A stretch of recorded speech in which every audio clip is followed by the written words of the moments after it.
Chapter 3. The source-based argument for the judicial obligation to apply the law. A. Stare decisis. Almost everyone agrees that judges have a fundamental obligation to apply the law. One, we accept this judicial obligation as so basic to our legal system and to our conception of the judicial function that we rarely consider the obligation's origin. To this chapter, and the one that follows it, explore the legal foundation for the judicial obligation to apply the law. Stare decisis is one of the most fundamental doctrines of common law systems. The doctrine is sometimes referred to as the doctrine of precedent or the directive to treat like cases alike.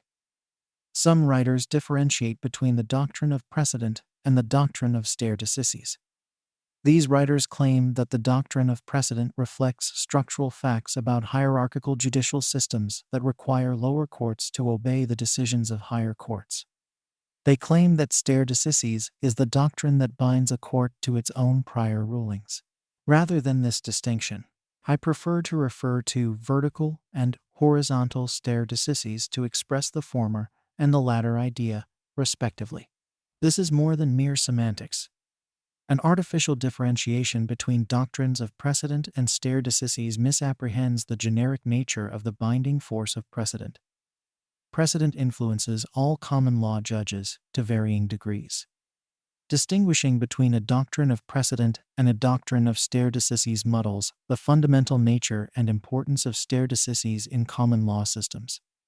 Moreover, the putative distinction between doctrines of precedent and stare decisis conflicts with the reasoning and language of courts that invoke these principles when deciding cases. Having explained the terminology I will employ, I should examine briefly some central issues relating to the doctrine of stare decisis in theory and practice. Stare decisis is a doctrine created, respected, and applied by common law courts. As Rupert Cross and J. W. Harris explain, the court's acceptance and observance of the doctrine are its source and the basis of its legal validity. Precedent rules confer authority on the rations decidendi of various courts. But they derive their authority not from such rations, but from a more widely diffused judicial practice which transcends the outcome of particular cases. To the extent that this practice is settled, they are conceived of as imposing obligations which are as peremptory as any other legal obligations, and in that sense they constitute rules of law. However, they dwell at a higher level than ordinary rules of substantive case law, whose authenticity they control. In the United States, stare decisis binds courts most stringently in cases involving prior judicial statutory interpretation, and least onerously in constitutional cases. In common law cases, courts apply an intermediate stare decisis standard. The traditional rationale for this sliding scale is that Congress may legislatively correct a judicial error in statutory interpretation. On this account, if Congress fails to act in the face of judicial interpretation, that may be taken as the legislature's tacit assent to the judicial construal of the statute, and the courts should be very reluctant to alter this implicitly accepted interpretation. In constitutional cases, in comparison, Congress cannot easily manifest its disapproval of a judicial interpretation. The only corrective recourse available to Congress, if it disagrees with the court, is a constitutional amendment, which often is a practical impossibility. Many judges and commentators have questioned the application of varying stare decisis standards to different types of case. While I share their concerns, I am interested in examining the doctrine as it is actually applied by courts. Therefore, I will simply accept, for the purposes of the present discussion, this sliding scale of stare decisis in the United States. It is easiest to capture the relative weight of precedent according to the sliding scale by imagining a prism whose sides reflect three independent, yet interrelated factors. 1. The nature of the case involved constitutional, common law, statutory. 2. The level of the court that issued the precedent. Trial, appellate, high, and 3. The level of the court reviewing the precedent, trial, appellate, high. For the first two factors, the precedential force of the previous case and its attendant binding weight on the deciding court increases as one moves up the scale, i.e., from left to right across the labels in parentheses. For the third factor, the converse is true. The precedential weight of the previous case decreases as one moves up the judicial hierarchy. Viewed through this prism, the bindingness of precedent is directly proportional to the strength of the justification a court must proffer to deviate from the previous decision. On one end of the spectrum, the strength of the necessary justification may be rather weak. An example of this situation, as we have already seen, occurs when the U.S. Supreme Court concludes that one of its own prior constitutional decisions was erroneous. Even here, however, the Supreme Court must explain its departure from precedent. A weak justification is not the same as no justification. At the other end of the spectrum would be a federal trial court faced with a Supreme Court precedent involving interpretation of a federal statute. Only in extremely rare circumstances could the trial court refuse to follow the Supreme Court's prior decision. Some scholars debate whether stare decisis is more properly conceived as a presumption or a rule. While efforts to sharpen our understanding of stare decisis are valuable, this debate threatens to obscure the more important point for my argument here. Stare decisis must be understood within common law methodology, according to which judges reason from and rely on legal sources in grounding their decisions. Where stare decisis is concerned, the legal source at issue is precedent. A case is precedent for stare decisis analysis if and only if the case previously addressed the dispositive issue in the pending matter. Precedent can be either persuasive or binding. According to Eisenberg's previously cited discussion of the official sources on which courts sometimes rely, persuasive precedent, which lawyers and judges sometimes call persuasive authority, consists of cases from outside the deciding court's jurisdiction or cases decided within the deciding court's jurisdiction by courts parallel to or lower than the deciding court in the judicial hierarchy. Binding precedent consists of the cases that resolve the dispositive issue before the deciding court, which were handed down by courts from within the deciding court's jurisdiction that are above the deciding court in the judicial hierarchy. A court may refer to or rely on persuasive precedent, but it is not obligated to do so.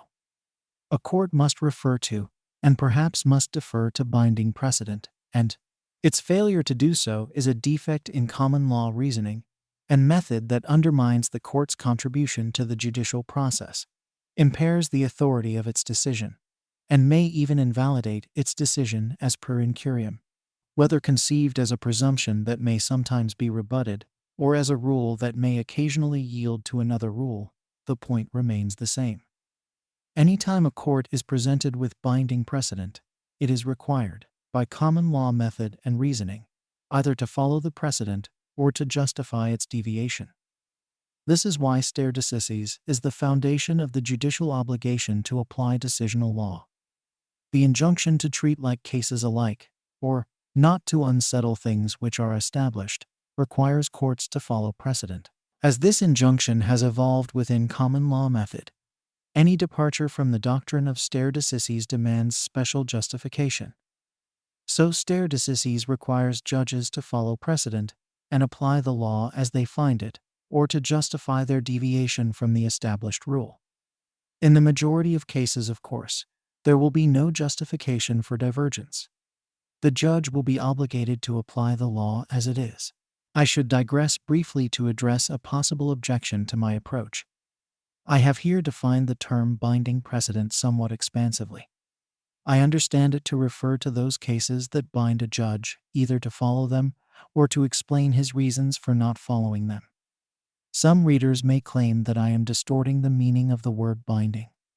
After all, if a case is binding, it stands to reason that a judge must be bound to follow it. Although this might seem reasonable, it is only one, somewhat rigid understanding of what the word binding means.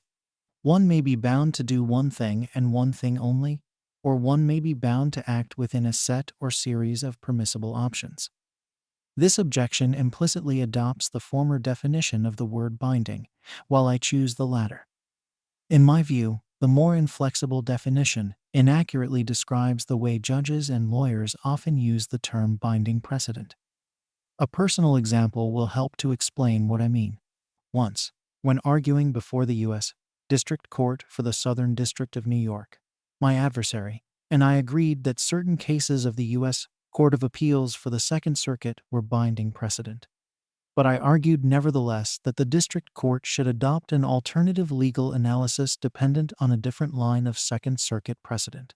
My adversary argued that the district court was bound to follow Second Circuit cases, holding that in disputes arising from textile contracts between experienced textile merchants, as this case involved, the existence of an arbitration clause in the agreement could be assumed.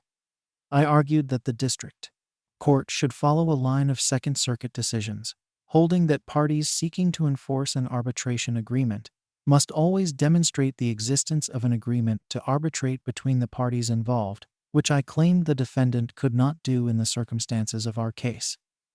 Despite the cases on which my adversary relied, I managed to convince the Southern District Judge that the defendant was obligated to prove that my clients had agreed to arbitrate, and that the defendant was unable to establish the existence of this agreement. Although it might seem paradoxical for judges and lawyers to discuss binding precedent that a court sometimes does not follow, judges and attorneys frequently talk this way. My experience is shared by many lawyers, at least by many American lawyers. My definition of binding precedent accommodates the situation where judges choose not to follow binding precedent, provided that they explain their reasons, as the Southern District Judge did in my example. Therefore, although my definition might seem counterintuitive on the surface, it allows for situations where judges do not follow binding precedent. It best captures the way stare decisis constrains judges while remaining faithful to the way lawyers and judges actually think and talk. Needless to say, judges and attorneys sometimes disagree about whether a precedent is truly binding. In such cases, if the judge becomes convinced that he is bound by precedent, he will simply follow it. But at other times, as in my anecdotal example, judges and lawyers agree that certain precedent is binding, even though a judge sometimes chooses not to follow it. In my discussions of precedent in this book, I do not consider questions about how to define or locate the holding of a particular case to evaluate whether a decision is binding precedent for a lower court or for the issuing court at a later date. For the purposes of my discussion, I assume that the precedent being reviewed by the deciding court is perfectly clear, directly applicable, admits of no linguistic or legal ambiguities, cannot properly be distinguished on any basis, and is therefore binding under principles of vertical and, in England, horizontal stare decisis. As I have just explained, this does not automatically mean that a judge must follow this precedent, but it does mean that she must explain her reasons for departing from it, and that her basis for departing from it cannot be fitted under the rubrics of distinguishment or interpretation. Having explained that I will not discuss stare decisis as a presumption or a rule, I should clarify how I will discuss the doctrine. I think stare decisis is best conceived as an institutional principle. I prefer this conception for 3 reasons. First, the word institutional captures the role of the judiciary in developing and legitimating the doctrine as a legal standard.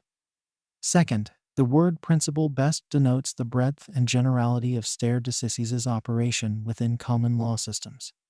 Third, the term institutional principle best underscores the analytic position of stare decisis within the common law landscape.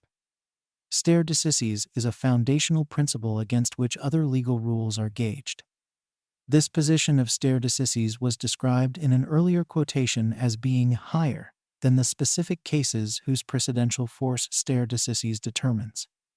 The term higher was their use to convey the transcendent nature of stare decisis vis-a-vis specific cases. While I concur with this sentiment, I would express it a bit differently. Rather than being considered higher, stare decisis is better conceived as prior to the specific cases, analyzed according to its requirements. If we view the analysis temporally as moments of analysis, the word prior denotes stare decisis as a standard that must logically exist before specific precedent can be assessed against it. It etymologically reflects the priority of stare decisis as a principle of common law judicial process. Viewing the analysis spatially, I prefer to refer to the position of stare decisis as foundational rather than higher, because stare decisis is better conceived as a bedrock principle on which more specific and limited legal rules are built. As an institutional principle, Stare decisis promotes and preserves several values within a common law legal system. The most commonly mentioned are predictability, reliability, equality, and expediency. These four values are closely related to each other and all support the overarching institutional values secured by stare decisis. Walter Murphy and C. Herman Pritchett argue for stare decisis as an instrument of stability. Stare decisis is the instrument of stability in a legal system. The concept of stability has several important ramifications, which may be considered as separate beneficial results of the application of the doctrine. Although each is an aspect of stability, and each merges almost imperceptibly into the next. In addition to stability and its constituent principles, courts and commentators also mention adjudicative integrity as another institutional value fostered by stare decisis.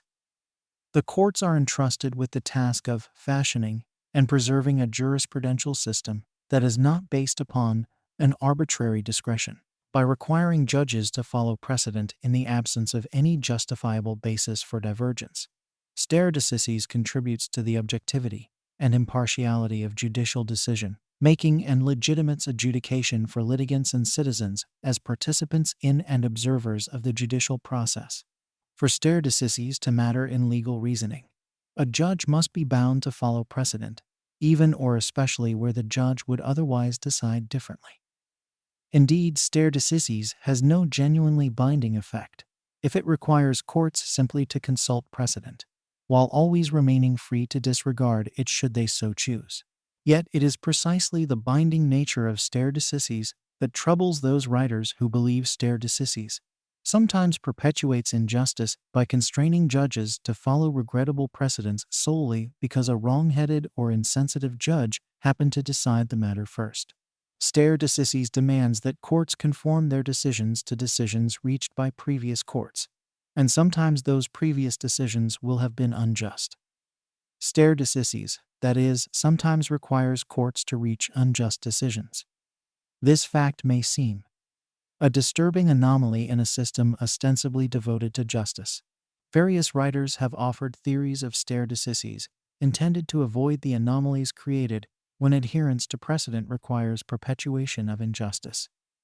Two efforts in this regard can be classified as the natural model of precedent and the consequentialist model.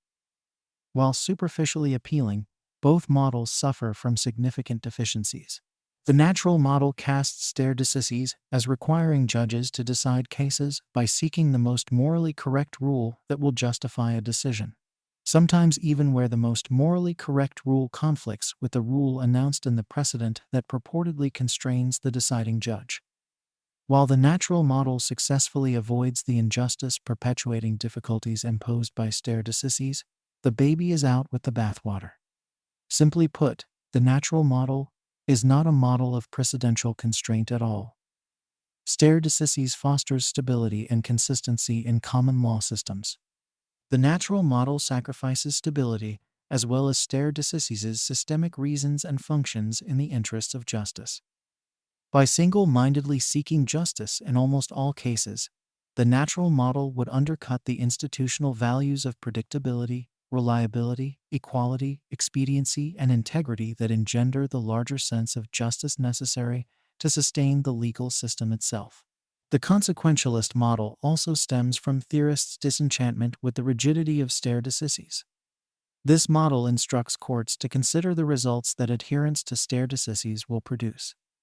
If stare decisis requires a judge to reach an unjust result in a given case, then stare decisis must be ignored. Consistent decisions themselves have no inherent value. Consistency can be nothing more than consequentially valuable. It should be sought only when doing so promotes a just decision. No court ever should fail to do justice in a case before it on grounds of stare decisis. As with the natural model, the consequentialist model is not a model of precedential constraint. Precedent succumbs to substantive justice whenever necessary. There are several problems with the consequentialist model. First, as I already discussed, the principal institutional value promoted by stare decisis is stability. Addressing the consequentialist argument on its own terms, there is every reason to accept that the overall stability of the legal system is a value that, in certain cases, should be promoted, even at the expense of some measure of substantive justice. To convince us that judges should do justice in all cases, despite the dictates of precedent, the consequentialist must demonstrate an increase in overall systemic value resulting from the circumvention of precedent. But by decreasing predictability, reliability, equality, and efficiency, pervasive judicial disavowal of precedent would almost certainly decrease the stability of the legal system. More fundamentally, the consequentialist cannot provide any meaningful scale on which these calculations could be made. The consequentialist arguments against precedent do not offer any means of calculating, let alone concluding, that systemic stability would increase, or that an increase in some other institutional value would outweigh the loss of systemic stability created by the erosion of stare decisis. Accordingly, the consequentialist model fails on its own terms. Like all consequentialist theories, the consequentialist model of precedent presupposes an ability to reduce to a common metric all of the values promoted by stare decisis. As a result, the consequentialist model suffers from the incommensurability problems that plague all consequentialist theories. Not all of the institutional values promoted and preserved by stare decisis can be defined in consequentialist terms. For example, equality and integrity, as I have used those terms, cannot be described in a straightforward consequentialist manner. Put differently, there is an inherent value, apart from beneficial results, in treating similarly situated individuals similarly, and in creating a judicial process that is legitimated by its even-handed and impartial treatment of all who submit to it. To address this problem, consequentialist critics of stare decisis tend toward labored, counterintuitive definitions of justice or equality. But whatever other damage these dubious definitions inflict on consequentialist theories, one cannot adequately refute the usefulness and force of stare decisis by attempting to define away its salient characteristics. It must be addressed as it actually exists and functions in the common law world. The very existence of a body of precedent is a conservative, stabilizing force. A practice of judicial adherence to this body of precedent will further foster conservative values. In the end, therefore, stare decisis reflects a political conception of the nature of our constitutional government, and it must be defended or criticized in those terms. Failure to account adequately for the stabilizing role of stare decisis is the fatal flaw of both the natural model and the consequentialist model. If one wishes to avoid the constraints of stare decisis, one must attempt to find an equally fundamental common law principle that will permit judges to avoid the unjust result that stare decisis would otherwise mandate in particular cases. As I will argue in the next section of this chapter, this principle exists in the common law. Like the critics of stare decisis, I am troubled by certain occasions when stare decisis requires judges to reach unjust results by following precedent. But unlike these critics, I do not attempt to deny the central place or value of stare decisis in common law adjudication. Instead, I argue that stare decisis is a necessary and useful institutional principle that must yield, under certain limited instances of exigent injustice, to a venerable and equally fundamental institutional principle of the common law. B. Legislative supremacy. Like stare decisis, legislative supremacy is a fundamental element of the Anglo-American legal system. Stare decisis grounds the judicial obligation to apply the law stated in judicial decisions. The obligation of judges to apply the law contained in statutes is found in the concept of legislative supremacy. Stare decisis applies to trial and appellate courts. Legislative supremacy relates to all Anglo-American courts, including the House of Lords and the Supreme Court. In fact, though, it is more complicated than this. The United States has never had a doctrine of legislative supremacy that would match the expansive and preclusive doctrine presumed in England. So I propose a more modest definition of legislative supremacy, which might be better expressed as legislative primacy. I take legislative supremacy to be the idea that the legislature has legitimate authority to make laws, and that the judiciary must respect that authority in making its decisions. This definition is meant to capture the institutional recognition of the legislature, whether Congress or Parliament, as frequently serving as the primary lawmaker within the American and English constitutional frameworks. It also seems to me that this definition better comports with the genuine function of Parliament in the English constitutional order and practice, and better captures the institutional interrelationships between the English and American judiciary and legislature that are described later in this book by the notion of deference as respect. At least since the writing of John Locke, legislative supremacy has been associated with the separation and allocation of governmental powers in constitutional democracies. In this respect, legislative supremacy is unlike stare decisis. Stare decisis is a legal principle of common law systems. Legislative supremacy is a political concept. Stare decisis is an institutional principle. Legislative supremacy depicts an institutional relationship. This distinction underscores the fact that stare decisis is a legal doctrine developed by common law judges within common law legal systems. Legislative supremacy is a political doctrine ordinarily associated with democratic governments, which may be found in common law or civil law nations. The difference is between a type of legal system and a form of representative government. I do not mean to suggest that there is no theoretical or practical interaction between the two. On the contrary, legislative supremacy binds common law judges acting within the legal system. I just want to clarify that my interest in legislative supremacy is limited to its constraining force on judges, rather than its political justifications. As with stare decisis, I am interested in examining legislative supremacy's force in common law systems as they exist, not as they might be. Much of the scholarship concerning legislative supremacy relates to statutory interpretation. Generally speaking, these scholars attempt to do two things.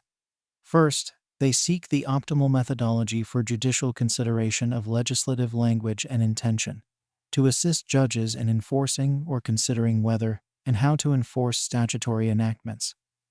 These efforts are not, however, my main concern. As I did in the previous section when discussing precedent, I here assume pellucid statutory language that faithfully expresses the legislature's intentions in drafting and enacting the subject statute. This assumption allows me to avoid several corollary issues. The importance, if any, of legislative history, conflicts between statutory language and legislative intention, and problems of discerning collective intent within a single legislative body. Second, scholars of statutory interpretation sometimes attempt to employ statutory interpretation as a collateral basis for judicial avoidance of unjust, undesirable, or obsolete legislation. In doing so, these writers frequently attempt to sidestep what strikes me as the authentic force of legislative supremacy as a matter of the institutional balance of powers in plural democratic government, as well as the delicate and intricate problems raised when a member of the common law judiciary is deeply troubled by the question whether to enforce an unjust statutory product of a representative legislature. I begin to examine these issues in this chapter, and I return to them in the pages to come. Before turning to these questions, though, I should set aside two issues that I will not examine here. I do not address the disagreements over the normative significance of changes in popular morality for legislative supremacy. Nor do I engage in attempts to differentiate between strong legislative supremacy and weak legislative supremacy. I prefer the moderate formulation of legislative supremacy with which I began. This formulation is flexible enough to encompass both the English and the American notions of legislative primacy, while evincing an institutional relationship that bespeaks a political allocation of legal powers within a given governmental system. To be sure, legislative authority can be stronger, as in England, or weaker, as in the United States, but that determination is better made empirically, in reference to a particular political and legal system, rather than through an a priori conception. My interest here is in legislative supremacy as generative of the judicial obligation to apply statutory law.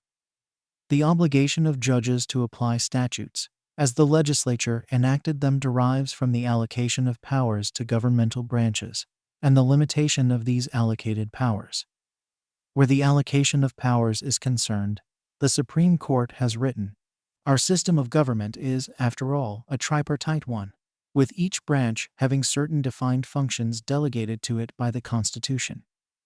While it is emphatically the province and duty of the judicial department to say what the law is, it is equally and emphatically the exclusive province of the Congress, not only to formulate legislative policies and mandate programs and projects, but also to establish their relative priority for the nation.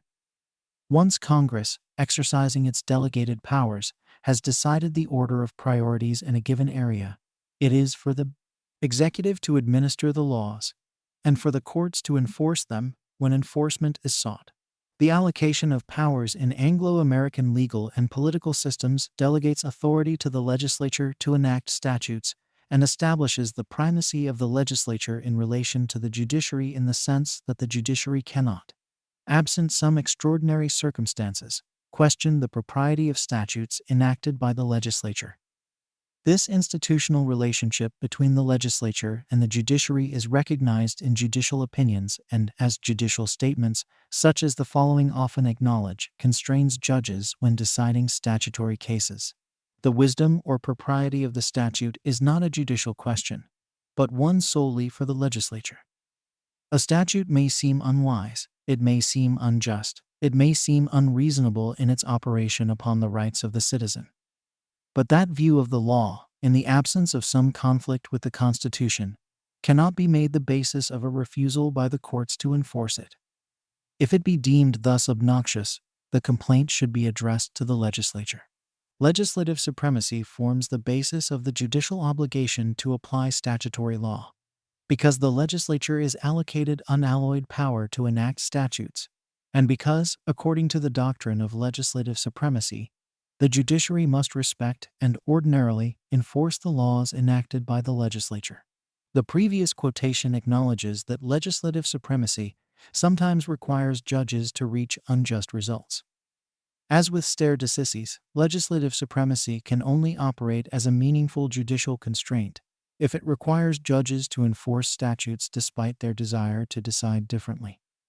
As with stare decisis, this binding force of legislative supremacy troubles theorists who believe that legislative supremacy occasionally perpetuates injustice by requiring judges to enforce deplorable statutes. As with stare decisis, several writers have offered theories of legislative supremacy designed to avert the injustices engendered by judicial enforcement of iniquitous statutes. These theories are categorized as modernist approaches. One of these modernist approaches to legislative supremacy is offered by Michael Moore and is styled as a natural law theory. Moore's natural law theory provides that legislatures have no inherent authority to bind judges to reach immoral results by enforcing unjust statutes. In a manner reminiscent of his natural model of stare decisis, Moore urges judges to interpret and enforce legislation in accordance with the nature of goodness. Moore's theory is morally attractive but legally fanciful, as his natural model of stare decisis attempted to do for unjust precedent. Moore's natural law conception of legislative supremacy seeks to avoid the strictures of the concept by fundamentally altering it. Moore's version of legislative supremacy denies the doctrine's normative force precisely when it would truly bind judges. This approach is as unpersuasive for legislative supremacy as it was for stare decisis. For legislative supremacy to operate as a constraint, not just a consideration, it must demand more of judges and theorists. An adequate response to its relevance and importance in judicial decision-making must attempt to explain when and why judges can properly, i.e., according to legal principle or legal function, override legislative supremacy as it is, rather than eviscerating the doctrine through reformulation. Moore's natural model of precedent and his natural law vision of legislative supremacy suffer from the same flaw and share the same fate. Two other modernist theories are labeled dynamic and nautical. Both of these versions argue that the bonds of legislative supremacy weaken as they age. In other words, the older a statute is, the less deference a judge must pay to legislative supremacy, and correspondingly, the more freedom she has to depart from the language or intentions of the legislature. The dynamic and nautical theories propose to modernize legislative supremacy by allowing judges to evade clear legislative language and intentions in favor of conformity with changes in prevailing social mores. Others have already detailed some of the difficulties with the dynamic and nautical models of statutory interpretation. I will concentrate on one: their shared reliance on the age of a statute as a factor mitigating against judicial enforcement of it. This same argument is advanced by others as a reason for judges to avoid following precedent despite stare decisis. As attempts to liberate judges from the fetters of either legislative supremacy or stare decisis, these arguments are unpersuasive for three reasons. First, legislative supremacy and stare decisis exist to ensure the stability of legal rules across changes in time and circumstance. By relying on the passage of time as a litmus test for judicial avoidance of statutory rules, these theories simply deny the value that the legal system seeks to protect. Consequently, the dynamic and nautical approaches attempt indirectly what Moore sought directly: a fundamental recharacterization of the very nature of legislative supremacy. It will not do to try to make legislative supremacy into some other, far less meaningful constraint to free judges from its actual force and effect. Any argument that judges can legitimately avoid the otherwise determinative influence of legislative supremacy must proceed from a faithful recognition of its real importance. Anything less is bound to be unconvincing. Second, the passage of time cuts both ways. The dynamic and nautical approaches claim that time erodes the strength of statute law. But others argue that the older a statute or precedent is, the less inclined a court should be to disturb that settled rule of law. The passage of time on this view ensures the reliability of statutes and precedents that have withstood the test of time. So it seems that, contrary to the dynamic and nautical views, the age of a statute might just as easily be taken as a factor that should induce judges to preserve and enforce the legislation as it is, and has been for many years. Finally, by asserting that the passage of time enervates statutory rules, the dynamic and nautical approaches are guilty of the same error as those who argue that the passage of time imbues statutes or precedents with some added luster. The passage of time, standing alone, is immaterial. Some statutes and precedents are monstrously unjust when they are written. Leaving aside all of the lawyer's typical, slippery slope questions, e.g., how long is long enough, 50 years, 20 years, 5 years? Why, following the dynamic or nautical approach, should a court be forced to wait any length of time before frankly disavowing the iniquitous rule? Or conversely, if a powerfully unjust rule has endured for centuries, why should that fact alone convince a court to prolong iniquity? When invoking the test of time, one must remember that what matters is not time itself, but what time tests. The dynamic and nautical approaches invoke the judicial function of statutory interpretation to overcome legislative supremacy, and thereby restructure the institutional balance of powers between the legislature and the judiciary. This strikes me as a naked usurpation of the legislative function under the thin guise of interpretation. As I will argue later, there is a legal basis for judges to refuse to enforce unjust legislation. I just do not believe that this refusal can be couched as interpretation. We must instead ask difficult questions about the systemic necessity of legislative supremacy, as that institutional relationship is currently understood. My argument is non-interpretive. It does not offer a technique of statutory interpretation, but rather offers criteria for when statutory nullification is appropriate. Like stare decisis, legislative supremacy is a fundamental concept of Anglo-American legal systems. And like stare decisis, legislative supremacy can yield only to a similarly foundational legal principle that permits judges to refuse to enforce unjust statutes without circumventing legislative supremacy via statutory interpretation.